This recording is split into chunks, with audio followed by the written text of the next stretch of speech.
everyone. Welcome to ICC's Game of the Week with your host as always, Joel Benjamin.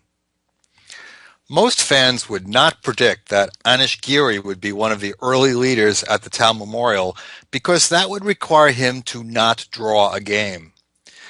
Though much maligned for his low rate of decisive games, Giri took the fight to Boris Gelfand with great energy, and the Israeli veteran could find no answers. All right, let's get to it. Gelfand, white against Giri. Sometimes if you draw a lot of games, it's almost better to be black, so when your opponent comes after you a little bit, then you can counterattack. So this is kind of a little bit of what happened here.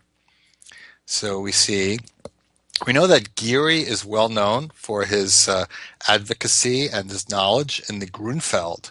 So Gelfand thinks about that with his move order. He's kept his knight back from c3. In anti-Grunfeld systems, white generally does one of two things. He either keeps the knight back from c3 so that if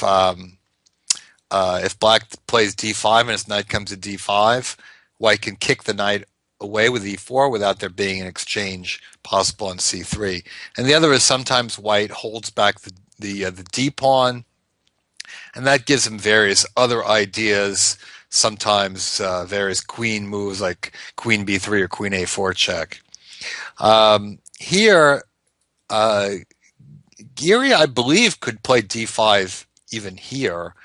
Maybe there's some reason why that he would want to wait for perhaps the knight to go to f3, but he decided to castle, and then Gelfand put the knight on c3. Okay, now he's covering that d5 square, and maybe looking forward to playing King's Indian, which among most of the top players doesn't have a great reputation. But Giri plays an interesting move, knight c6. And if white responds with the most natural move, knight f3, then black could, I suppose, play d5 here, again into the Grunfeld.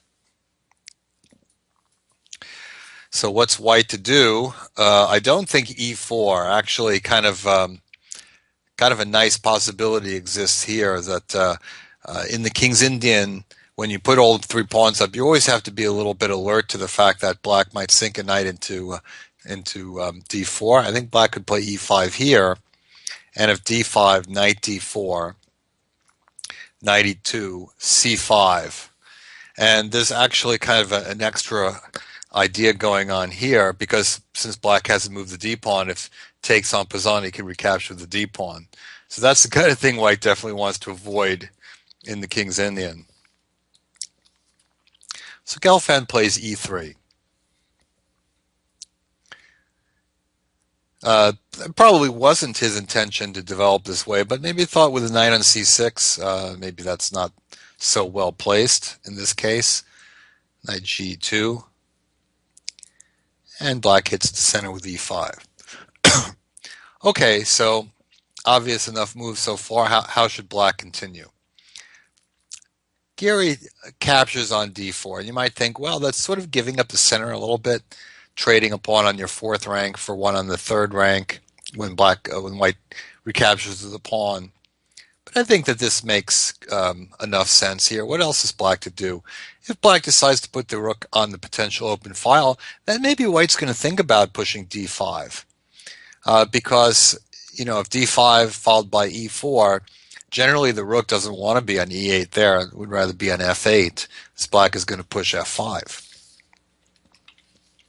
So I think it makes enough sense to take. Pawn takes. And now knight e7. I think a perfectly reasonable regrouping here. The knight on c6 is a little bit of a target for white playing d5 at some point. Also, black doesn't have great control of the d5 square with the knight sitting there.